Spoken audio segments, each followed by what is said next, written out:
Welcome to George H. Smith's Excursions into Libertarian Thought, a production of Libertarianism.org and the Cato Institute. Spinoza on freedom of religion and speech. From a libertarian perspective, there is good news and bad news about the political theory of Benedict Spinoza. The good news, which I discuss in this chapter, is his magnificent defense of freedom of religion and speech, and how he based his defense on a theory of inalienable rights. The bad news, which I discuss in the next chapter, is Spinoza's quasi-Hobbesian theory of rights in government, in which the right to do X means nothing more than the power or ability to do X. The sovereign, for Spinoza as for Hobbes, has the right to do whatever he has the power to do. The sovereign's obligation to respect the liberty of his subjects is solely a matter of self-interest. The mistreatment of subjects is bound to generate resentment and possibly seditious tendencies, and those sentiments, in turn, will render the sovereign's authority less secure than it would otherwise be. Moreover, despite his apparent defense of absolute freedom of speech, Spinoza specified certain exceptions that are bound to annoy modern libertarians. But as I said, I will relate the details of the bad news in the next chapter. Here I turn to the good news. Defenses of religious toleration had been published before Spinoza entered the fray in 1670 with his theologico-political treatise. But his treatment stands out in at least two respects. First, Spinoza reduced authentic religion to overt conduct, specifically acts of justice and charity, and he regarded the beliefs and motives that prompt such conduct as irrelevant to political society. As long as you respect the rights of others, why you do so doesn't matter. The state should concern itself only with external actions and should have no concern with your beliefs, whether rational or irrational, moral or immoral, orthodox or heretical. Thus, Spinoza admitted no exceptions to his principle of religious freedom. Unlike many earlier defenders of toleration, he did not exclude atheists, Jews, Catholics, and the like. Second, Spinoza grounded freedom of religion in the broader principle of freedom of speech. Every person, whether or not religious, has the inalienable right to express his beliefs, with some exceptions to be discussed later. He wrote, "The most tyrannical governments are those which make crimes of opinions, for everyone has an inalienable right over his thoughts. Nay, such a state of things leads to the rule of popular passion. To avoid such evils in a state, there is no safer way than to make piety and religion to consist in acts only, that is, in the practice of justice and charity, leaving everyone's judgments in other respects free." Spinoza's mention of inalienable rights is highly significant. Indeed, this concept is the foundation of his argument for freedom of conscience.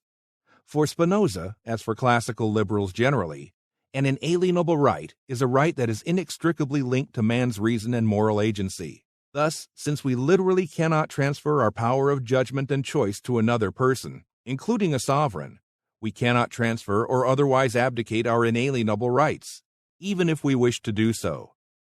Even a slave must decide whether to obey his master or suffer the consequences. This power of decision-making is inherent in human nature and inseparable from it.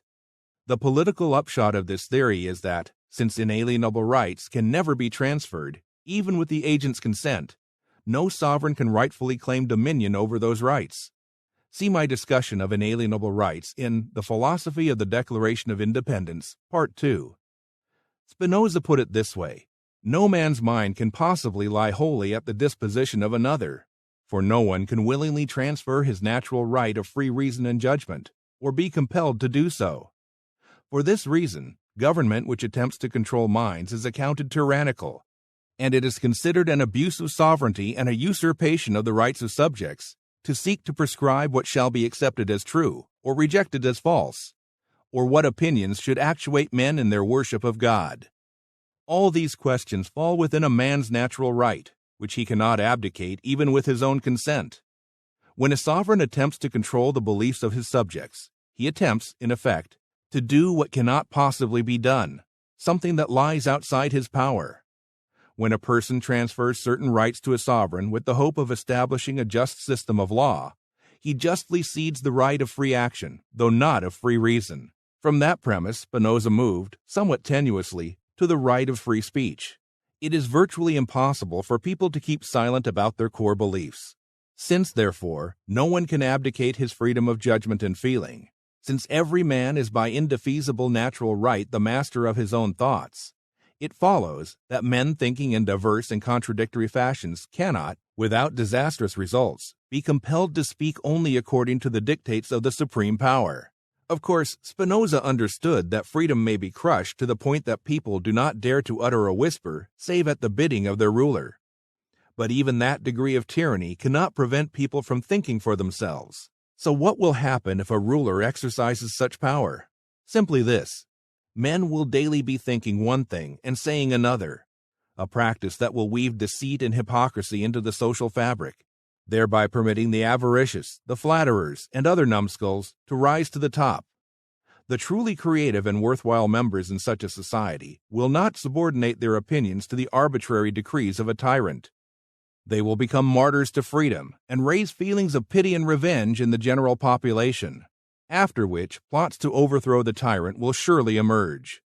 As a ruler becomes more tyrannical, his hold on power will become less secure. In the final analysis, a ruler with sound judgment will not attempt to extend his power beyond reasonable limits. A ruler who limits his power to external behavior while leaving thoughts and speech unmolested will find little to fear from seditious plots.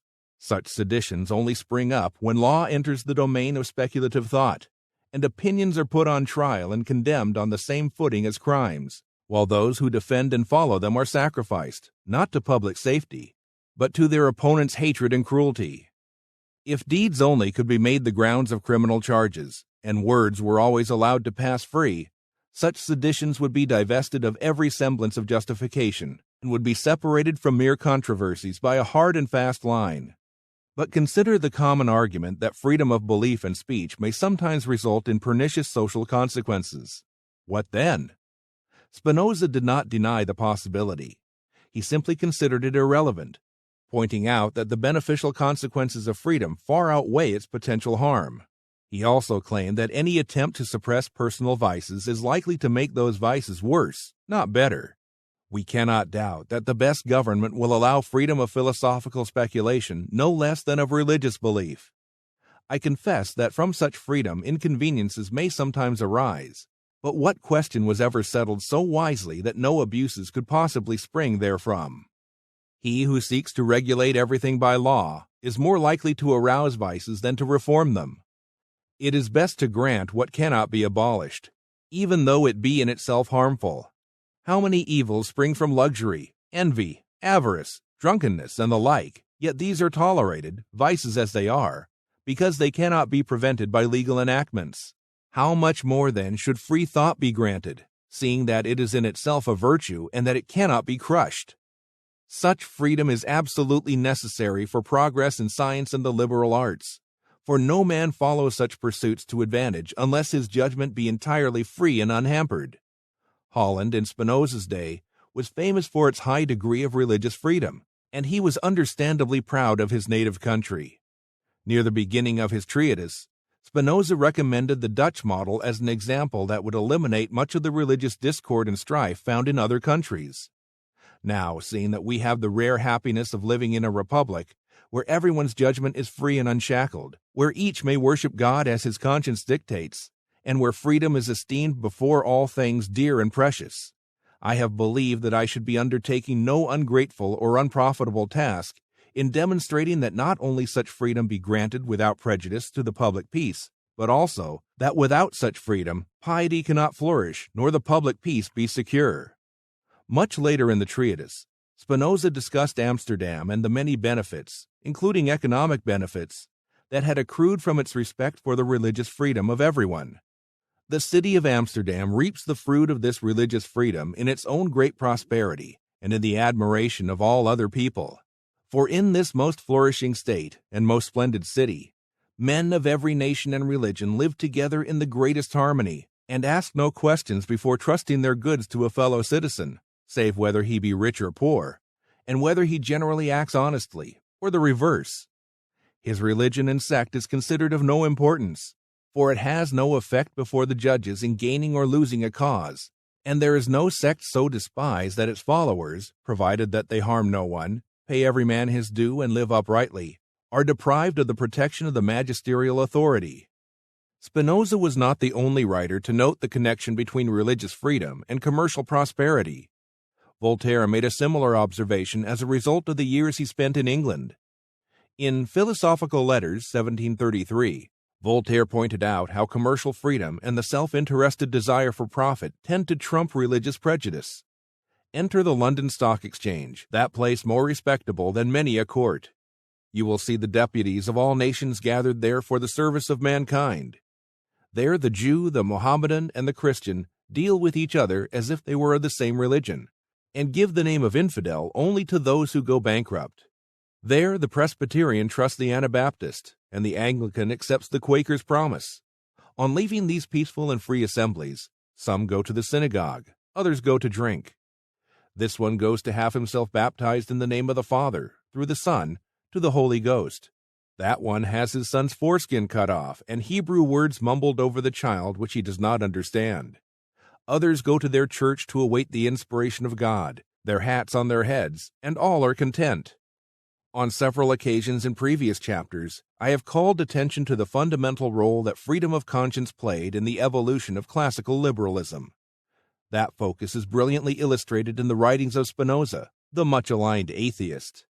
Part of this emphasis obviously grew from the ferocious and bloody religious conflicts that plagued post-Reformation Europe. But more was involved.